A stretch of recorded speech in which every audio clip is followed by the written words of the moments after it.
दोस्तों नमस्कार, जय महाकाल। ये आज फिर से नेक्स्ट वीक के लिए मार्केट के ऊपर फिर से स्टडी है, एक रेगुलर स्टडी जिस तरीके से वीडियोस में लाता हूँ। और आज बहुत अच्छा आप लोगों को सबको मार्केट में एक जोश जो देखने को मिल रहा है, बहुत अच्छी बात है। और ये सब जोश कायम रहना चाहिए। मार्केट के उतार चढ़ाव को अब लोग समझ रहे हैं और लोग इसके आगे चलने का प्रयास कर रहे हैं और इसको part of market, part of life, part of investment मानते हुए आप आगे बढ़ें और अपनी एक साइकोलॉजी को रेगुलर बेसिस पे इम्प्रूव करते रहें। जैसे जैसे लर्निंग बढ़ेगी इम्प्रूवमेंट आना लाजमी है।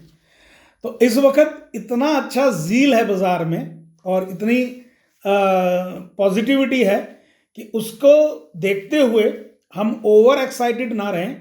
और जैसा कि वीडियोस के माध्यम से बार बार हमने इस नॉलेज को शेयर किया कि दोस्तों यहाँ पे जबकि इलेक्शंस का कोई ऐसा कनेक्टिविटी थी नहीं इस वाले स्टेटमेंट से, जो स्टेटमेंट हमने दिया था अपने वीडियोस में कि बाज़ार जब 19,850 को तोड़ के ऊपर की तरफ ट्रेड करेगा तो पिछले हाई को, यानी कि 15 सितंबर को जो हाई लगा था उसको तोड़ के आगे का एक नया हाई बनाएगा। वो भी हम चार्ट का एनालिसिस करेंगे। तो उसके पीछे कोई ऐसा इलेक्शंस वगैरह का, ये जो आप स्टेट इलेक्शंस को ज़्यादा डॉट कनेक्ट कर रहे हैं बाज़ार में, वैसा कुछ देखिए दोस्तों, प्लीज़ माइंड मत करिए, लेकिन ऐसा कुछ होता नहीं है। ये एक बहुत ही क्षणिक प्रभाव होता है, 2 दिन 4 दिन का, हो सकता है अगले 2-3 दिन का प्रभाव, 2-3 दिन प्रभाव रहे।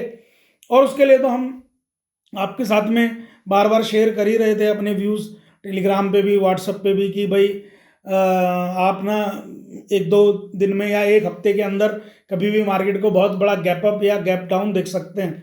तो वो जो चीज़ है वो सिर्फ इस वजह से होती है जो आप देख रहे हैं कि एक स्पाइक मूव मिलते हैं हमें न्यूज़ एंड इवेंट्स की वजह से। लेकिन इनका लॉन्ग टर्म प्रभाव क्या रहेगा वो हम जानेंगे इस वीक के बाद। ये वीक आपको निकालना है बहुत तरीके से, इसकी क्लोजिंग देखनी है और तभी हम आगे का रणनीति बनाएंगे। अभी इस वीक के लिए यही रणनीति रहेगी कि इस वीक के लिए भी और नेक्स्ट जो भी हमारे आगे के ट्रेडिंग डेज हैं उनके लिए भी, कि 19,850 के ऊपर अब हम टिके हैं तो यहीं पे हम ट्रेड करते रहें। और एक इम्पॉर्टेंट सपोर्ट अब बन गया है 19,850, ठीक है। तो 19,850, 19,850 now the very important support for coming week और for coming days, for trading days. तो ये आपको ध्यान रखना है अब। और इस वीक के लिए इंपॉर्टेंट बात ये है कि कुछ डाटा, इंपॉर्टेंट डाटा आने हैं। जैसे कि मैं बताऊं आपको, 5 तारीख को इंपॉर्टेंट डाटा है, पीएमआई सर्विस, इंडिया के पीएमआई सर्विस का डाटा है 5 तारीख को। 8 तारीख को आरबीआई की एमपीसी मीट है, इंडिया के आरबीआई की एमपीसी मीट, ये बहुत इंपॉर्टेंट है। और 8 तारीख को ही यूएस का एम्प्लॉयमेंट रेट डाटा आना है। यूएस का एम्प्लॉयमेंट रेट डाटा भी 8 तारीख को ही आना है। 9 तारीख को चाइना का सीपीआई इंडेक्स का डाटा आएगा, कंज्यूमर प्रोडक्शन इंडेक्स। तो कुल मिला के ओवरऑल ये सारे इंपॉर्टेंट डाटाज हैं और इनके ऊपर हमें ध्यान रखना डाटा पे कि ये किस तरीके के डाटा आते हैं और इनका प्रभाव मार्केट अगर लेता है तो फिर मार्केट की हमें लास्ट में फ्राइडे वाले दिन की क्लोजिंग देखनी है।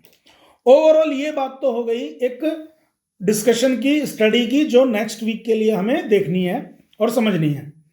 अब थोड़ा सा चार्ट की तरफ भी चलते हैं और चार्ट पे हम काम करने का प्रयास करेंगे कि चार्ट पे क्या कह रहा है निफ्टी और आगे के कुछ स्टॉक्स वगैरह क्या कह रहे हैं। कुछ 1-2 लोगों के क्वेश्चंस भी हैं, वो भी मैं चार्ट के माध्यम से दे देता हूं, ठीक है। तो चलिए चार्ट पे चलते हैं।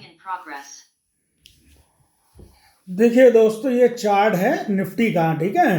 अब इस निफ्टी के चार्ट में ये देख रहे हैं हम कि यहाँ पे ये देखिए, मैं जूम करके देखता हूँ, ये लेवल था 19,850 का, लाइन खिंची हुई थी इस चार्ट पे और इसको तोड़ा इसने 28 नवंबर को, ठीक है।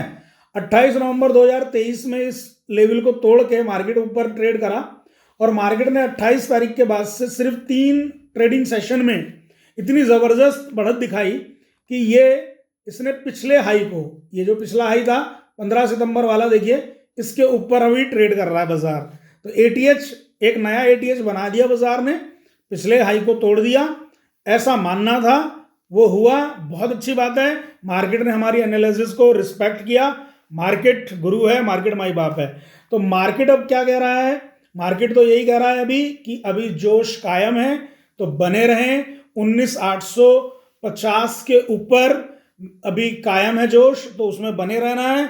19,850 तक अगर एक बार फिर से आते हैं तो उसको ऐसा माना जाएगा जैसे कि मार्केट ब्रीदिंग ले रहा है, एक बार थोड़ा सा रेस्ट करेगा, फिर हो सकता है फिर से एक बार एक तेजी पकड़े। तो ऐसा जब तक कायम रहेगा इस चार्ट के हिसाब से, जब तक 19,850 के ऊपर हम लोग ट्रेड कर रहे हैं, ठीक है। फिर बाद में बाकी की स्टडी हर वीक आती है, तो उस हिसाब से हम एनालिसिस करते रहेंगे। वॉल्यूम भी सपोर्ट कर रहा है बाजार को, ठीक है यहाँ तक। लेकिन एक बात से सचेत रहना है, क्योंकि ये हाई हमारा 1 दिसंबर को बना है। पिछले साल भी जस्ट 1 दिसंबर 2022 को जो हाई बना, उस हाई के बाद में बाजार ने एक बहुत अच्छी करेक्शन दी थी। अब यहां पे बाजार किस लेवल पे अपना सिग्नल देगा, एक सिग्नल दे चुका है बाजार, और बाजार यहां पे ये सिग्नल दिया है 30 तारीख को कि अब एक करेक्शन मिलेगी हमें। वो कब होगी, जब भी अगर इन बिटवीन भी होती है तो मैं वीडियो में जरूर शेयर करूंगा आपसे।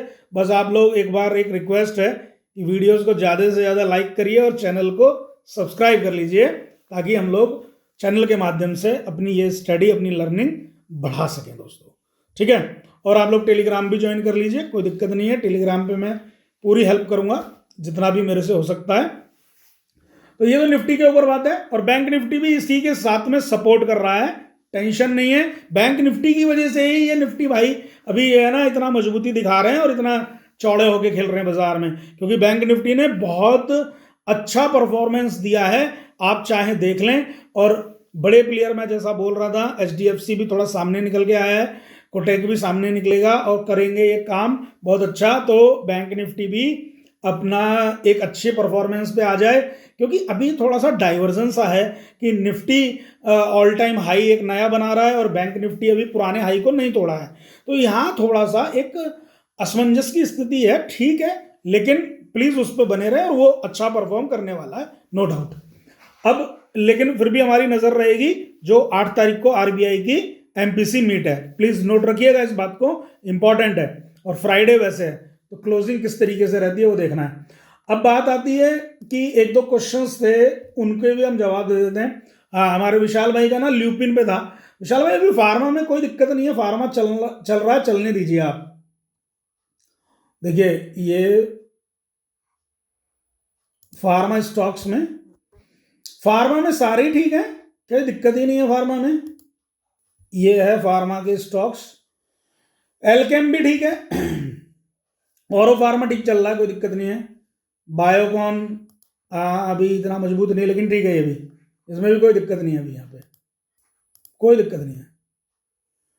सिप्ला ठीक ठीक है, अभी इतना ज़्यादा मजबूत नहीं है, जब तक ये 1230 के ऊपर नहीं आता है तब तक तो डाइसी है। डिविज लैब ठीक है। डॉक्टर रेड्डी देख रहे हैं आप, डॉक्टर रेड्डी ने ये वाला ट्रेंड लाइन जैसे ही तोड़ा था, मैंने ये ट्रेंड लाइन का जिक्र किया था 16 नवंबर 17 नवंबर की वीडियो में, और वहाँ से ट्रेंड लाइन को तोड़ने के बाद में डॉक्टर रेड्डी ने एक अच्छी परफॉर्मेंस दी है, बेहतरीन एक रैली डॉक्टर रेड्डी ने दी है। तो इसे कहते हैं स्विंग ट्रेड। आपको अगर 8-10 दिन में अच्छे मूव मिल रहे हैं तो क्या प्रॉब्लम है, लेना चाहिए आपको। उसका फ्यूचर खेलिए, आप उसका कॉल पुट खेलिए, जैसा मर्जी करिए। अपन तो कैश में लेते हैं, ज़्यादा रिस्क नहीं लेते हैं, ज़्यादा से ज़्यादा फ्यूचर में काम करते हैं। ये कॉल पुट ऑप्शन वाला इतना पढ़ा लिखा नहीं हूँ मैं अभी, इसलिए नहीं करता हूँ। अभी ये आपके ठीक हैं, ग्लेनमार्क भी ठीक है, ग्रेनुलस बहुत बढ़िया, इसने टारगेट दे दिए, लेकिन अभी भी मेरा एक टारगेट है 420 435 वाला, वो भी आएगा लॉन्ग टर्म में। इप्का लैब ने बहुत अच्छा कर दिया है, लॉरेस, ल्यूपिन में विशाल भाई आपका जो क्वेश्चन था, आपको बिंदास बने रहना है प्लीज, ये मेरी आपसे रिक्वेस्ट है, क्योंकि अच्छी स्टडी बन चुकी है अब ल्यूपिन में, और ल्यूपिन लॉन्ग टर्म के लिए विशाल भाई 1600 के लिए तैयार हो चुका है। आप 1600 के बाद ही रिव्यू कीजिएगा, बीच बीच में आता रहेगा झटका दे के नीचे को, परेशान नहीं होने का। जब इतने दिन से आपने इसको पेशेंसली होल्ड किया है तो प्लीज होल्ड करिएगा, ठीक है। तो ये तो कुछ स्टॉक्स थे आपके, आपके जवाब मिल गए होंगे। इसके अलावा एक था नरेश भाई का, था अशोक लीलैंड पे। तो ऑटो देख लीजिए आप ऑटो देख लीजिए।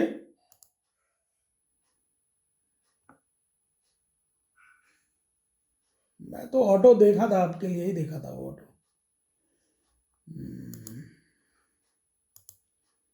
चलिए, आपका अशोक लीलैंड आ गया है। ये आपको डरा रहा है थोड़ा सा, और डराएगा, क्यों नहीं डराएगा, वीकनेस है थोड़ी सी, लेकिन ये डराने के बाद में आपको अच्छा मूव भी तो देगा, इसलिए वो डरा रहा है। सो आपको यहाँ पे 171 के ऊपर रहना है मजबूत। 171 के नीचे अगर एक बार और आता है 165, थोड़ा सा बाय कर लें। 210 तक का, 212 तक का एक टारगेट हमें मीडियम टर्म में देखने को मिलेगा, क्योंकि धीमे चलने वाला स्टाइल का स्टॉक है, कोई एकदम भागा दौड़ी नहीं करता है ये, इसलिए बोल रहा हूं।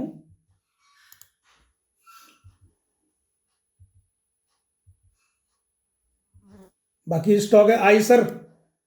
आइसर में भी दिक्कत नहीं है भैया, आइसर भी आपको अगर मूव देता है एक बार, आप आइसर में भी स्विंग ट्रेड का अपॉर्चुनिटी ढूंढ सकते हैं। हीरो मोटोकॉर्प ठीक ठीक है, मैं इतना नहीं। महिंद्रा अभी ये लॉन्ग टर्म वाले स्टॉक्स हैं ये सब। मारुति अपना लॉन्ग टर्म वाला स्टॉक है, इसमें ज़्यादा कुछ अभी मैं देखता नहीं हूँ, क्योंकि अभी इनका चार्ट से मुझे लॉन्ग टर्म वाले स्टॉक्स में कोई वो नहीं होता है, इंटरेस्ट नहीं होता है। मैं इनके फिर कंपनीज के फंडामेंटली देखता हूँ, इसलिए मुझे इन चार्ट से कोई मतलब नहीं है। ठीक है, ये सभी अच्छे स्टॉक्स हैं जो आपने डिस्कस किए हमारे साथ में, तो नो प्रॉब्लम, आप उसमें बने रहिए। ठीक है जी, तो यही था बस मेरा आज का मार्केट का आउटलुक। तो आप लोग मार्केट में इसके अंदर बने रहें, और साथ में जैसा मैं बोल रहा था, chemical sector and sugar sector, वहाँ अपॉर्चुनिटीज़ हैं। इसके अलावा आईटी सेक्टर में भी अब अपॉर्चुनिटीज़ बन रही हैं, और जैसा कि घरेलू कंपनीज तो अच्छा कर ही रही हैं, तो जिनके कारोबार बाहर हैं वो भी कंपनीज आगे आने वाले टाइम में परफॉर्म करती हुई नजर आएंगी। लेकिन अभी थोड़ी सी पिक्चर बाद में स्टार्ट होगी उनकी। आप फिलहाल अभी तो यही है बाजार इस वीक के लिए। दोस्तों मेरा यही कहना है कि वेट एंड वॉच में ट्रेड करें बस। लॉन्ग प्लानिंग इस वीक के बाद में अपन लोग करेंगे। जय महाकाल।